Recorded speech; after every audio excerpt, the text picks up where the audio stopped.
ಸ್ವಾಮಿ, ನಿಮಗೆ ತಾಕತ್ತಿದ್ರೆ ನೀವು ಜನಗಳ ಪರವಾಗಿ ಯೋಚನೆ ಮಾಡೋದೇ ಆದರೆ ತಗೊಂಡು ಬನ್ನಿ ಯಾವುದಾದ್ರೂ ನದಿ ನೀರನ್ನು, ನದಿ ಮೂಲದ ನೀರನ್ನು ತಗೊಂಡು ಬಂದು ನಮ್ಮ ಕೆರೆಗಳಿಗೆ ತುಂಬಿಸೋ ಅಂಥ ಕೆಲಸ ಮಾಡಿ. ನಾವು ನಿಮ್ಮ ಪಾದ ಪೂಜೆ ಮಾಡ್ತೀವಿ ಸ್ವಾಮಿ. ಈ ಮಾತನ್ನು ಮೂತ್ರ ಕುಡಿತಾ ಇದ್ದೀವಿ ನಾವು, ಮೂತ್ರ ಕುಡಿತಾ ಇದ್ದೀವಿ ಅಕ್ಷರಶಃ. ನಾವು ಅರೆ ಸಂಸ್ಕರಿತ ನೀರನ್ನು ಬಿಟ್ಟು ನಮಗೆಲ್ಲ ಮೂತ್ರ ಕುಡಿಸೋವಂಥ ಕೆಲಸವನ್ನು ಮಾಡ್ತಾ ಇದ್ದೀರಾ. ಈ ಗ್ಯಾರಂಟಿಯಾಗಿ ಹೇಳಬಲ್ಲೆ, ನಿಮ್ಮ ಪ್ರಣಾಳಿಕೆಗಳಲ್ಲಿ ಎಲ್ಲ ಮನೆಗಳಿಗೂ ಡಯಾಲಿಸಿಸ್ ಮಿಷಿನ್ಗಳನ್ನು ಕೊಡಲಾಗುವುದು. ಎಲ್ಲ ಪೇಷಂಟ್ಗಳಿಗೂ ಡಯಾಲಿಸಿಸ್ಗೆ ಬೆಂಗಳೂರಿಗೆ ಹೋಗಿ ಬರಬೇಕಲ್ಲ, ತಿಂಗಳಿಗೆ 2 ಸಾರಿ 3 ಸಾರಿ, ನಿಮಗೆ ನಮ್ಮದೇ ಆಂಬುಲೆನ್ಸ್ನಲ್ಲಿ ಕಳಿಸ್ಕೊಡ್ತೀವಿ, ನಾವೇ ಡೀಸೆಲ್ಲು ಪೆಟ್ರೋಲು ಹಾಕ್ಸ್ಕೊಡ್ತೀವಿ ಅಂತ ಪ್ರಣಾಳಿಕೆಯಲ್ಲಿ ಪ್ರಿಂಟ್ ಮಾಡಿಸ್ಬಿಟ್ಟು ಎಲ್ಲರಿಗೂ ಹಂಚಿಬಿಡಿ ಪಾಂಪ್ಲೆಟ್ಗಳನ್ನು. ಅದಕ್ಕೆ ಮತ್ತೆ 650 ಕೋಟಿ ರೂಪಾಯಿ ಎಕ್ಸ್ಟ್ರಾ ಅಂತೆ. 650 ಕೋಟಿ ರೂಪಾಯಿ ಅನುದಾನದೊಂದಿಗೆ ವೃಷಭಾವತಿ ನೀರನ್ನು ಮತ್ತೆ ತಂದು ಇನ್ನೊಂದಷ್ಟು ಕೆರೆಗಳನ್ನು ನಾವಿಲ್ಲಿ ಹರಿಸಿಬಿಟ್ಟು ಚಿಕ್ಕಬಳ್ಳಾಪುರದ ಜನಕ್ಕೆ ಸಮಾಧಿ ಕಟ್ಟಿಬಿಡೋದಂತೆ. ಆತ್ಮೀಯ ಎಲ್ಲ ಆರಾಧ್ಯ ಟಿವಿಯ ವೀಕ್ಷಕರಿಗೆ ಮತ್ತು ಚಿಕ್ಕಬಳ್ಳಾಪುರದ ನಾಗರಿಕರಿಗೆ ನಿಮ್ಮ ಸುನೀಲ್ ಆರಾಧ್ಯ ಮಾಡುವಂತಹ ಪ್ರೀತಿಪೂರ್ವಕ ನಮಸ್ಕಾರಗಳು. ಪ್ರಿಯ ವೀಕ್ಷಕರೇ, ನಾವಿವತ್ತು ಇರುವಂತಹ ಸ್ಥಳ ಬಂದು ಚಿಕ್ಕಬಳ್ಳಾಪುರದ ಕೂಗಳತೆ ದೂರದಲ್ಲಿರ್ತಕ್ಕಂತಹ ರಂಗಧಾಮ ಕೆರೆ, ರಂಗಸ್ಥಳದ ಏನು ಬೋದಗನಹಳ್ಳಿಯ ಪಕ್ಕದಲ್ಲಿರುವಂತಹ ರಂಗಸ್ಥಳದ ವಿಶ್ವವಿಖ್ಯಾತ ರಂಗಸ್ಥಳ ರಂಗನಾಥ ಸ್ವಾಮಿ ದೇವಸ್ಥಾನದ ಪಕ್ಕದಲ್ಲೇ ಇರತಕ್ಕಂತಹ ರಂಗಧಾಮನ ಕೆರೆ. ಇಲ್ಲಿ ಬರಲಿಕ್ಕೆ ಕಾರಣ ಏನು ಅಂತಂದರೆ, ಈ ಕೆರೆಗೂ ಸಹ ಎಚ್.ಎನ್. ವ್ಯಾಲಿ, ಕೆ ಸಿ ವ್ಯಾಲಿಯ ಅರೆ ಸಂಸ್ಕರಿತ ನೀರನ್ನು ಹರಿಸಲಾಗ್ತಾ ಇದೆ. ತಾವೀಗ ಏನು ನೋಡ್ತಾ ಇದ್ದೀರಾ, ಈ ಕೆರೆಯ ತುಂಬ ಇದೆಯಲ್ಲ, ಇದೆಲ್ಲವೂ ಕೆ ಸಿ ವ್ಯಾಲಿ, ಎಚ್.ಎನ್. ವ್ಯಾಲಿ ಏನು ಹೆಬ್ಬಾಳ ನಾಗವಾರದ ಡ್ರೈನೇಜ್ ವಾಟರ್, ಅವರು ಒಂದು ಬಾತ್ರೂಮ್ಗಳಿಂದ ಮತ್ತು ಕಾರ್ಖಾನೆಗಳ ಕಲುಷಿತ ನೀರನ್ನು ಅರೆ ಸಂಸ್ಕರಿಸಿ 2 ಹಂತದಲ್ಲಿ ಸಂಸ್ಕರಣೆ ಮಾಡಿ ಚಿಕ್ಕಬಳ್ಳಾಪುರ ಮತ್ತು ಕೋಲಾರ ಅವಿಭಜಿತ ಅವಳಿ ಜಿಲ್ಲೆಗಳಿಗೆ, ಬರಪೀಡಿತ ಜಿಲ್ಲೆಗಳಿಗೆ ಏನು ಹರಿಸ್ತಿದ್ದಾರೆ ಎಲ್ಲ ಕೆರೆಗಳಿಗೆ, ಅದೇ ನೀರು ಈ ಕೆರೆಗೂ ಕೂಡ ಹರಿದಿರೋದು. ಇಲ್ಲಿ ನಿಮಗೆ ಕಾಣ್ತಾ ಇರುವಂತಹದ್ದು ಅದೇ ನೀರೇ. ಇಲ್ಲಿನ ಈ ನೀರಿನ ಬಣ್ಣವನ್ನು ಒಂದು ಸರಿ ಗಮನಿಸಿ. ಇದು ಮಳೆಯ ನೀರಿನ ಬಣ್ಣವೂ ಅಲ್ಲ ಮತ್ತು ಸಂಸ್ಕರಿಸಲ್ಪಟ್ಟಂತಹ ಶುದ್ಧವಾದ ನೀರು ಅಲ್ಲ. ಎರಡಕ್ಕೂ ಮಧ್ಯದಲ್ಲಿದೆ ಈ ನೀರು. ಒಂದು ರೀತಿ ಈ ಪಾಚಿ ಕಟ್ಟಿದ ಹಸಿರು ಬಣ್ಣದ ನೀರಿದು. ಇದೇ ಅಲ್ಲ, ನೀವು ಈ ಅರೆ ಸಂಸ್ಕರಿತ ನೀರನ್ನು ಎಷ್ಟು ಕೆರೆಗಳಿಗೆ ಹರಿಸಿದ್ದಾರೆ ಅಷ್ಟೂ ಕೆರೆಗಳ ನೀರಿನ ಬಣ್ಣ ಇದೆ. ಇದರಲ್ಲಿ ಖಂಡಿತವಾಗಲೂ ಮಾನವನ ಜೀವನಕ್ಕೆ ಮಾರಕವಾದಂತಹ ಅಂಶಗಳಿದ್ದಾವೆ ಅನ್ನುವಂತಹ ವಿಚಾರ ಎಲ್ಲರಿಗೂ ಗೊತ್ತಿದೆ. ಮೊನ್ನೆ ತಾನೇ ನಿಮ್ಮ ಆರಾಧ್ಯ ಟಿವಿ ಈ 3ನೇ ಹಂತದ ಶುದ್ಧೀಕರಣ ಏನು ಈ ಕೆ ಸಿ ವ್ಯಾಲಿ, ಎಚ್.ಎನ್. ವ್ಯಾಲಿ 2 ಹಂತದಲ್ಲಿ ಸಂಸ್ಕರಿತಗೊಂಡು ಏನು 2 ಅವಳಿ ಜಿಲ್ಲೆಗಳಿಗೆ ಹರಿತಾ ಇದೆ. ಬಹಳ ಮುಖ್ಯವಾಗಿ ಚಿಕ್ಕಬಳ್ಳಾಪುರ ತಾಲೂಕಿನ ಎಲ್ಲ ಆಲ್ಮೋಸ್ಟ್ ಕೆರೆಗಳಿಗೆ ನೀರನ್ನು ಹರಿಸಲಾಗ್ತಾ ಇದೆ. ಇದಕ್ಕೆ ದಯವಿಟ್ಟು 3ನೇ ಹಂತದ ಶುದ್ಧೀಕರಣವನ್ನು ಮಾಡಿಕೊಡಿ ಅಥವಾ 3ನೇ ಹಂತದ ಶುದ್ಧೀಕರಣವನ್ನು ತಗೊಂಡು ಬನ್ನಿ ಅನ್ನುವಂಥ ವಿಚಾರದ ಮೇಲೆ ಒಂದು ಜಾಗೃತಿ ಮೂಡಿಸುವಂತಹ ಅಥವಾ ಅದಕ್ಕೆ ಸಂಬಂಧಪಟ್ಟಂತಹ ಜನಪ್ರತಿನಿಧಿಗಳನ್ನು ಎಚ್ಚರಿಸುವಂತಹ, ಅವರಿಗೆ ಒಂದು ಮನವರಿಕೆ ಮಾಡುವಂತಹ ವಿಡಿಯೋವನ್ನು ಮಾಡಿತ್ತು. ಅದರ ಒಂದು ಫಲಶ್ರುತಿ ಅನ್ನೋದಕ್ಕಿಂತಲೂ ಊರಿನ ಒಬ್ಬ ಪ್ರಭಾವಿ ನಾಯಕರು ಅದರ ಬಗ್ಗೆ ಮಾತನಾಡಿದರು ಅಂತ ಹೇಳ್ಬೋದು. ಅದು ಬಹಳ ಸ್ವಾಗತಾರ್ಹ ವಿಚಾರ ಅಂತ.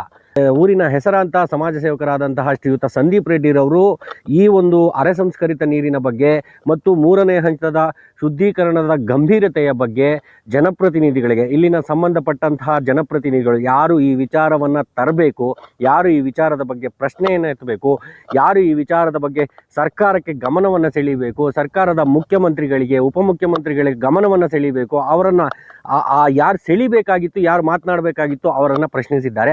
ಎಲ್ಲರ ಪರವಾಗಿ ಸಂದೀಪ್ ರೆಡ್ಡಿರವರಿಗೆ ನಾನು ಧನ್ಯವಾದಗಳನ್ನು ತಿಳಿಸ್ಲಿಕ್ಕೆ ಇಷ್ಟಪಡ್ತೀನಿ. ಮತ್ತು ಬಹಳ ಹಾಸ್ಯಾಸ್ಪದ ಅನಿಸಿದ್ದು ಮತ್ತು ಈ ವಿಡಿಯೋ ಮಾಡಲಿಕ್ಕೆ ಕಾರಣ ಆಗಿದ್ದು ಇದೇ ವಿಚಾರ. ಏನು ಅಂತಂದರೆ, ಮೊನ್ನೆ ತಾನೇ ಒಂದು ರಾಷ್ಟ್ರೀಯ ಮಟ್ಟದ ಕಾರ್ಯಕ್ರಮವನ್ನು ಮಾಡಿದರು ಚಿಕ್ಕಬಳ್ಳಾಪುರದಲ್ಲಿ.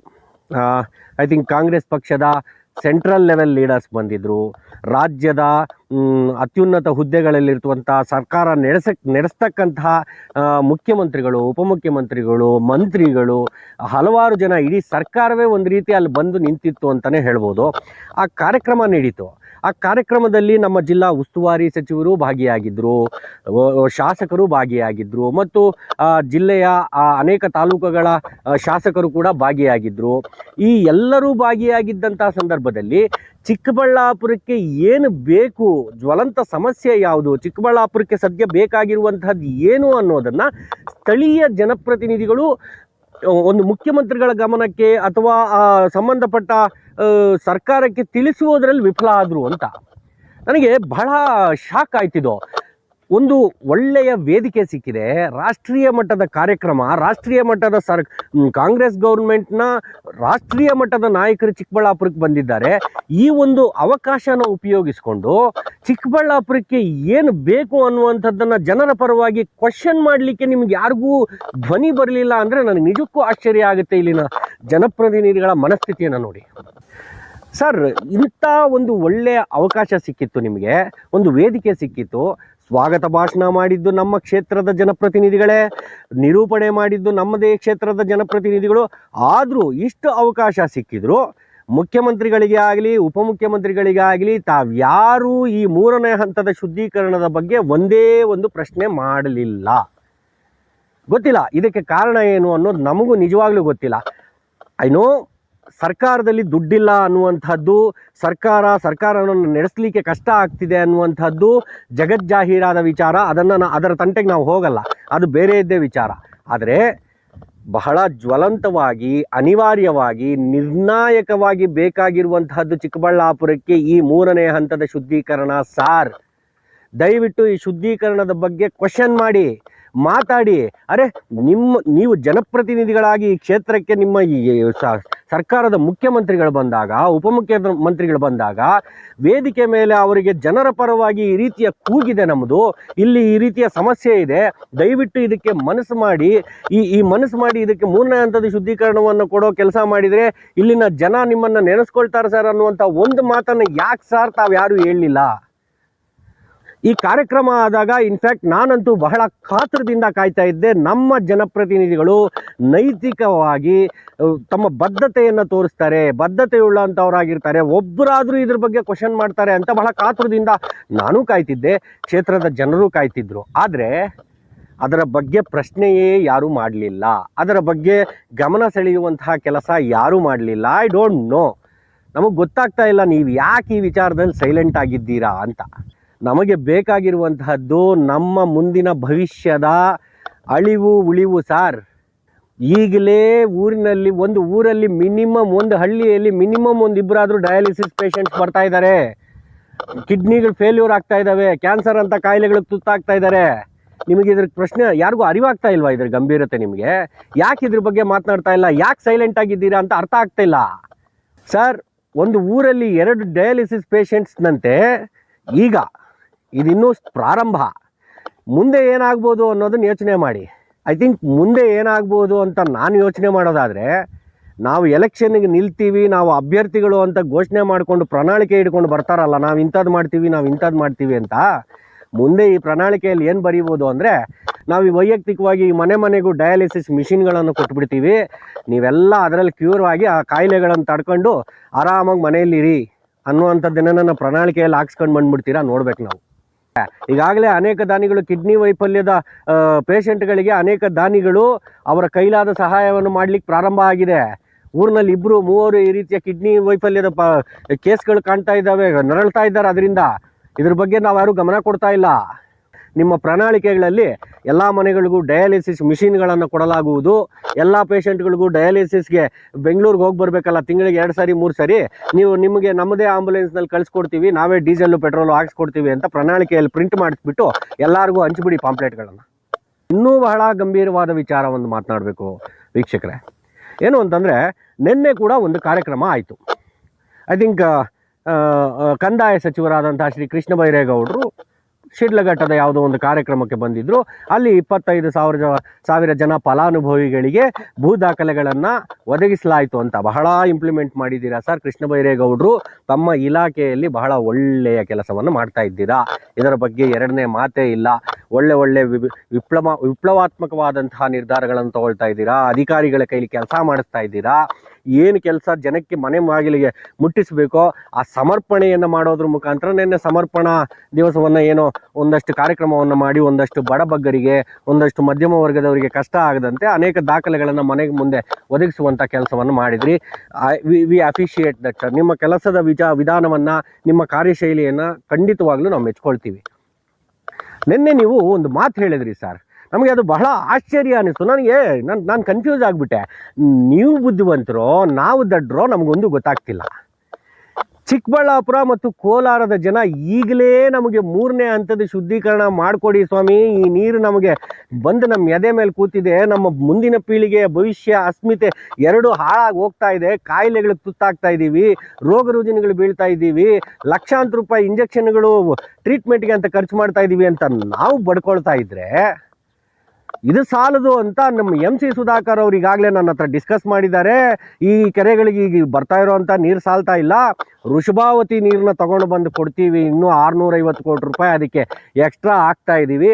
650 ಕೋಟಿ ರೂಪಾಯಿ ಎಕ್ಸ್ಟ್ರಾ ಹಾಕ್ಬಿಟ್ಟು ಆ ವೃಷಭಾವತಿ ನದಿ ನೀರನ್ನ ನಿಮ್ಗೆ ಹರಿಸೋ ಕೆಲಸ ಮಾಡ್ತೀವಿ ಅಂತಿರಲ್ಲ. ಏನು ಸರ್ ಇದು? ನಮ್ಗೆ ಅರ್ಥ ಆಗ್ತಾ ಇಲ್ಲ ಸರ್. ಈಗಲೇ ನಾವು ವಿಷ ಕುಡಿತಾ ಇದ್ದೀವಿ, ನಾವು ವಿಷ ಕುಡಿದು ಬದುಕ್ತಾ ಇದ್ದೀವಿ ಅಂತ ನಾವು ಬಡ್ಕೊಳ್ತಾ ಇದ್ರೆ ಒಂದು ಕೆಲಸ ಮಾಡಿ ಸರ್. ಬೇಡ, ಕರ್ನಾಟಕದಲ್ಲಿ ಎಲ್ಲೆಲ್ಲಿ ಕೊಳಚೆ ನೀರು ಹರಿಯುತ್ತೋ ರಾಜಕಾಲುವೆಗಳೆಲ್ಲ ಇದೆಯೋ ಆ ಎಲ್ಲ ರಾಜಕಾಲುವೆಗಳು ಆ ಎಲ್ಲ ಕೊಳಚೆ ನೀರನ್ನ ಎತ್ಕೊಂಡ್ಬಂದ್ಬಿಟ್ಟು ಚಿಕ್ಕಬಳ್ಳಾಪುರದ ಕೆರೆಗಳಿಗೆ, ಕೋಲಾರದ ಕೆರೆಗಳಿಗೆ ಹರಿಸ್ಬಿಡಿ ಸರ್. ಹೋಗ್ಲಿ, ನಾವು ಕೊಳಚೆ ನೀರಲ್ಲಿ ಈಜಾಡ್ಕೊಂಡು ಬದುಕ್ತೀವಿ.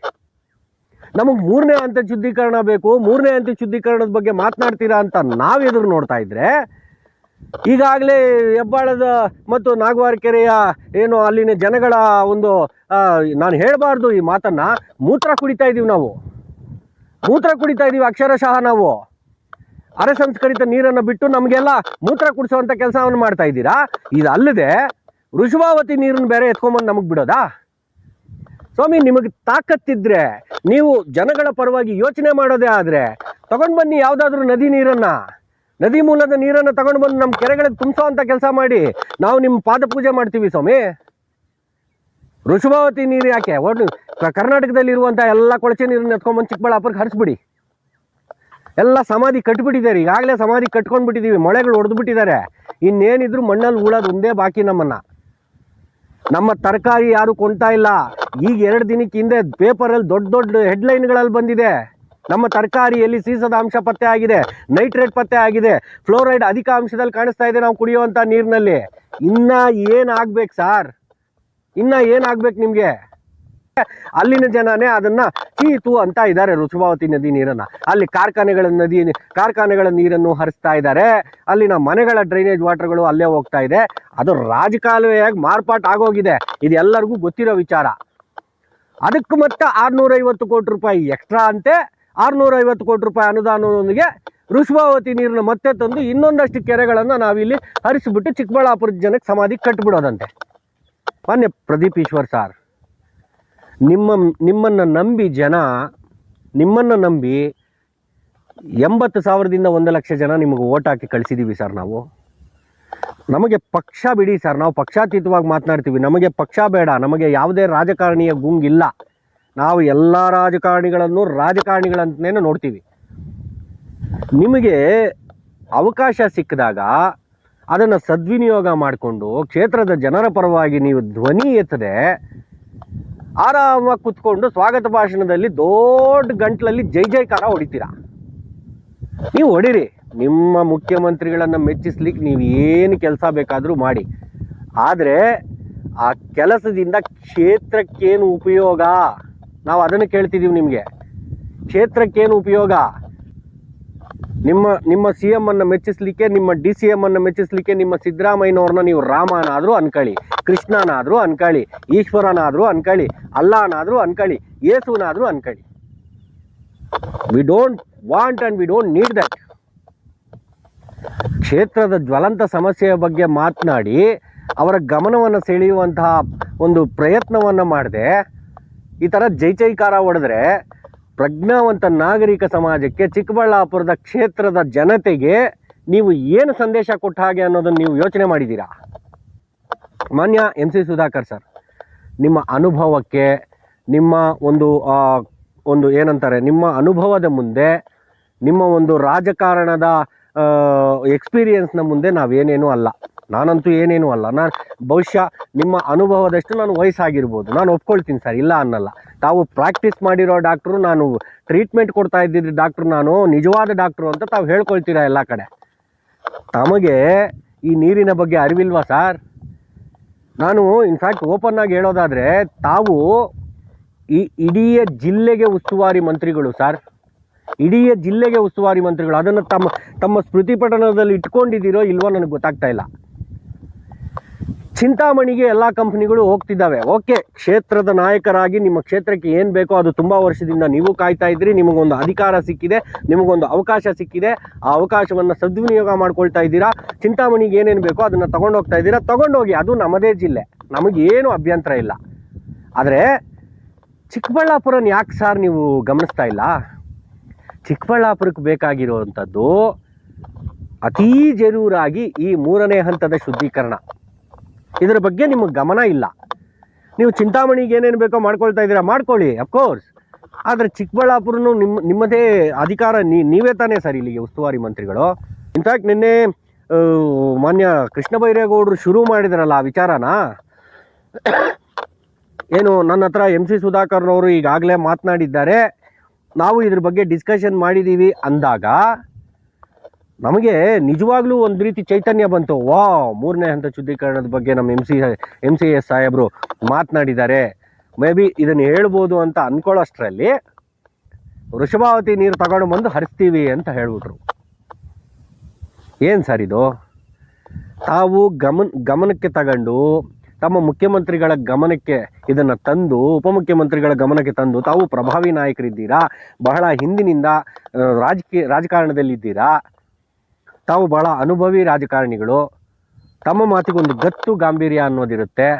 ದಯವಿಟ್ಟು ಮುಖ್ಯಮಂತ್ರಿಗಳ ಉಪಮುಖ್ಯಮಂತ್ರಿಗಳ ಗಮನಕ್ಕೆ ಈ 3ನೇ ಹಂತದ ಶುದ್ಧೀಕರಣದ ಬಗ್ಗೆ ತಗೊಂಡು ಬಂದು ಇಲ್ಲಿಗೆ 3ನೇ ಹಂತದ ಶುದ್ಧೀಕರಣವನ್ನು ಕೊಡಿ ಸರ್. ನಮ್ಗೆ ಯಾವ ವೃಷಭಾವತಿ ನದಿ ನೀರು ಬೇಡ ಸರ್. ಈಗ ಬರ್ತಾ ಇರೋದೇ ಸಾಕು ಸರ್. ನಮ್ಗೆ ಯಾವ ವೃಷಭಾವತಿ ನೀರು ಬೇಡ, ನಮಗೆ ಎಕ್ಸ್ಟ್ರಾ ಯಾವ ನೀರು ಬೇಡ. ಈಗ ಬರ್ತಾ ಇರೋದನ್ನು ಸಾಧ್ಯವಾದರೆ ನಿಲ್ಲಿಸೇ ಬಿಡಿ, ನಾವು ಅದನ್ನು ಕೇಳ್ಕೊಳ್ತೀವಿ. ನಿಲ್ಲಿಸ್ಲಿಕ್ಕಂತೂ ಸಾಧ್ಯ ಇಲ್ಲ ಪ್ರಾಕ್ಟಿಕಲ್ ಆಗಿ. ಅಟ್ಲೀಸ್ಟ್ ಕಡೇ ಪಕ್ಷ ನಮಗೆ ಈ 3ನೇ ಹಂತದ ಶುದ್ಧೀಕರಣನಾದರೂ ಮಾಡಿಕೊಡಿ ಸರ್. ಅದ್ರ ಬಗ್ಗೆ ಗಮನ ಸೆಳೀರಿ ಸರ್. ಇನ್ನೇನು ಮಾರ್ಚ್ನಲ್ಲಿ ಇನ್ನೊಂದು ಬಜೆಟ್ನ ಮಂಡನೆ ಮಾಡ್ತಾ ಇದ್ದಾರೆ. ಇನ್ನೊಂದು ಬಜೆಟ್ ಮಂಡನೆ ಆಗ್ತಾ ಇದೆ ಈಗ. ಆ ಬಜೆಟ್ ಮಂಡನೆಯಲ್ಲಿ ನಮ್ಮ ಚಿಕ್ಕಬಳ್ಳಾಪುರ ಮತ್ತು ಕೋಲಾರ ಅವಳಿ ಜಿಲ್ಲೆಗಳಿಗೆ 3ನೇ ಹಂತದ ಶುದ್ಧೀಕರಣ ಬೇಕು, ಅದರಲ್ಲಿ ಸ್ವಲ್ಪ ಅಮೌಂಟನ್ನು ಎತ್ತಿಡುವಂತಹ ಕೆಲಸ ಆಗಲಿ ಮತ್ತು 3ನೇ ಹಂತದ ಶುದ್ಧೀಕರಣ ಅಟ್ ಎನಿ ಕಾಸ್ಟ್ ಆಗಲಿ ಅಂತ ದಯವಿಟ್ಟು ಪ್ರೆಷರ್ ಹಾಕಿ ಅವರ ಮೇಲೆ ಒತ್ತಡ ಮಾಡಿ. ಕ್ಷೇತ್ರದ ಜನಕ್ಕೆ ಬಹಳ ಅನಿವಾರ್ಯವಾಗಿ ನಿರ್ಣಾಯಕವಾಗಿ ಬೇಕಾಗಿರ್ತಕ್ಕಂಥದ್ದು 3ನೇ ಹಂತದ ಶುದ್ಧೀಕರಣ. ಇದಕ್ಕೆ ಏನಾದರೂ ಮಾಡಿ ಬಜೆಟ್ನಲ್ಲಿ ದುಡ್ಡನ್ನು ನೀವು ಇಡಿಸುವಂತಹ ಕೆಲಸ ಮಾಡಿದರೆ ಇತಿಹಾಸದಲ್ಲಿ ಉಳಿದೋಗ್ತೀರಾ ಸರ್ ಚಿಕ್ಕಬಳ್ಳಾಪುರದಲ್ಲಿ. ದಯವಿಟ್ಟು ಇದನ್ನು ಗಮನಕ್ಕೆ ತಗೊಳ್ಳಿ. ಯಾವುದೇ ಕಾರಣಕ್ಕೂ 3ನೇ ಹಂತದ ಶುದ್ಧೀಕರಣಕ್ಕೆ ಈ ಬಜೆಟ್ನಲ್ಲಿ ದುಡ್ಡು ಇಡೋ ಥರ ದಯವಿಟ್ಟು ಮಾಡಿ ಸರ್. ಇದು ನಮ್ಮ ಈ ಕ್ಷೇತ್ರದ ಎಲ್ಲ ಜನತೆಯ ಪರವಾಗಿ ಅಂಗಲಾಚಿ ಕೇಳ್ಕೊಳ್ತಾ ಇರುವಂತಹ ರಿಕ್ವೆಸ್ಟ್ ಸರ್ ಇದು.